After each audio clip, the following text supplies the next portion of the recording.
இன்றைய தினம் திருவான்மையூருடைய பெருமானுடைய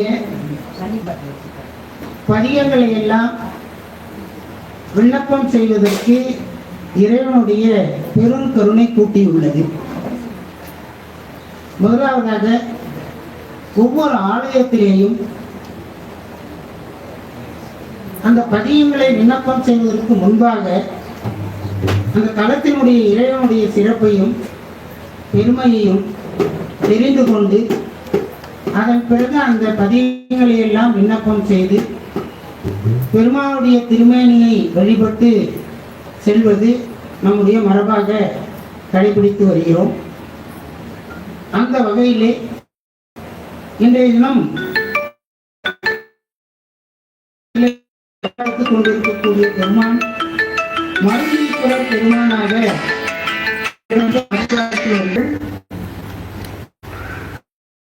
சம்பந்த, அப்பர், சேக்கிழார், வால்மீகி முனிவர், அகத்தியர், பிரிதி முனிவர், சூரியன், வேதங்கள், தேவர்கள், காமதேனு முதலியோர் இந்த தலத்திலே வழிபட்டு பேறு பெற்றார்கள். இந்த தலத்தினுடைய புராண செய்தியானது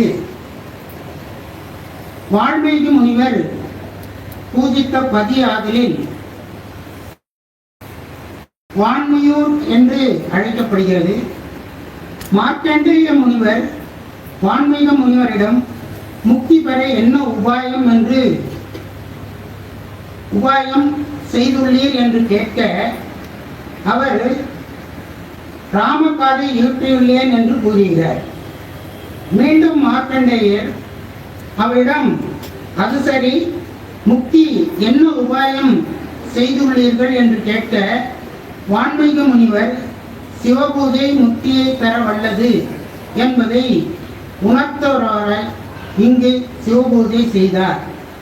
பங்குனி பௌர்ணமியில் வான்மீக முனிவர் முக்தி பெற்றதாக சொல்லப்படுகின்ற தலம் இந்த திருவான்மையூர் தலம். மேலும் வான்மீக முனிவருக்கு இறைவன் நடன காட்சி அருளிய தலம் திருவான்மையூர் தலமாக இருக்கிறது. அகத்தியருக்கு திருமண கோலம் காட்டி அருளுகிறார்.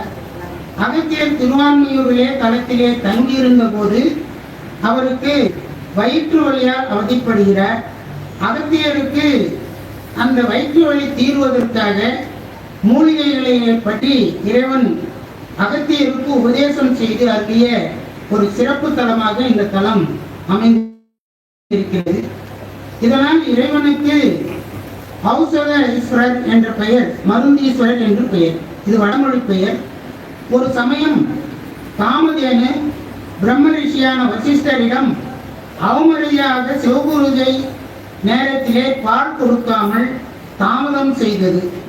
அதனாலே கோபம் கொண்ட வசிஷ்டர் நீ பூ உலகிலே பசுவாக பிறப்பாய் என்று சாபமிடுகிறார்.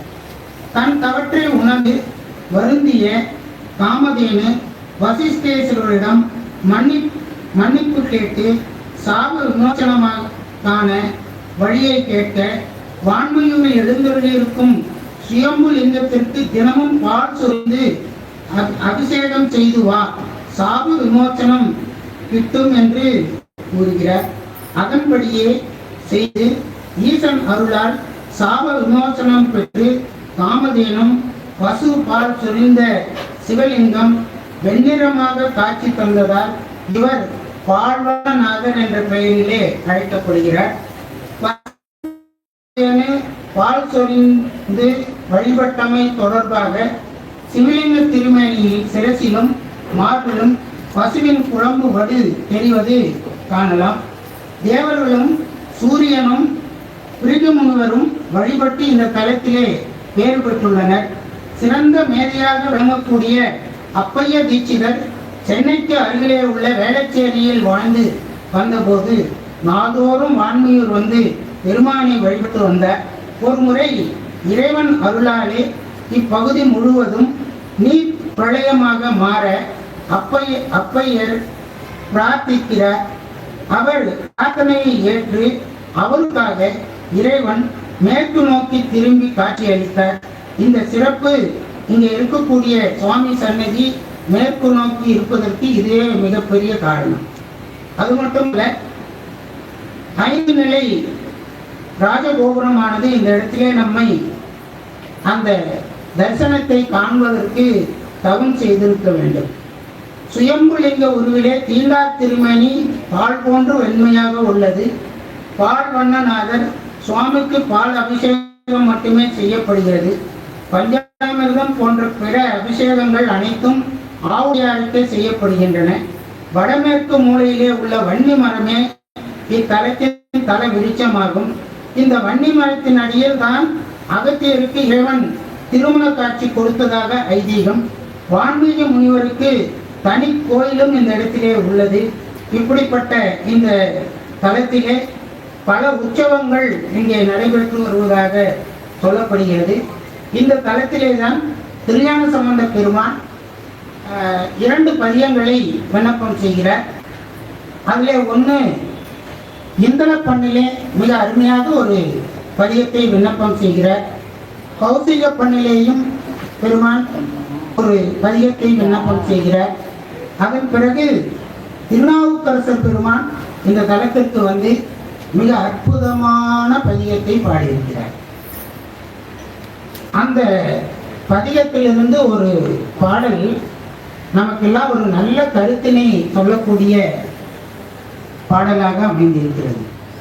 அதில் சொல்லுவார் நாவுக்கரசர் பெருமான், கோட்டை மாடத்தில் 9 வாசல் காட்டில் சென்று வேவதன் முன்னே நான் மலர் தூவி வளம் செய்யில் வாட்டம் தீர்ப்பர் வான்மையீர் ஈசரே என்று ஒரு பாடலை பாடுவார்.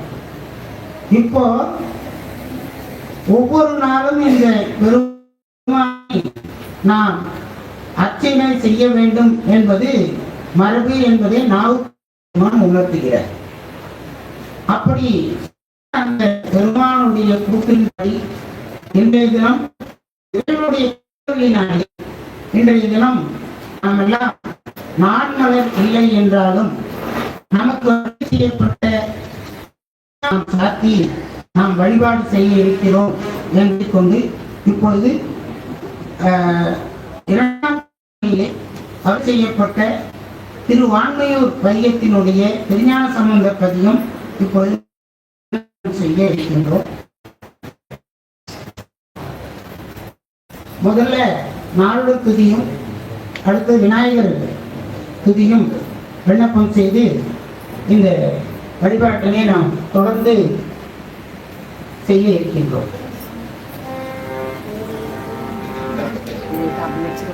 அது சைலண்ட்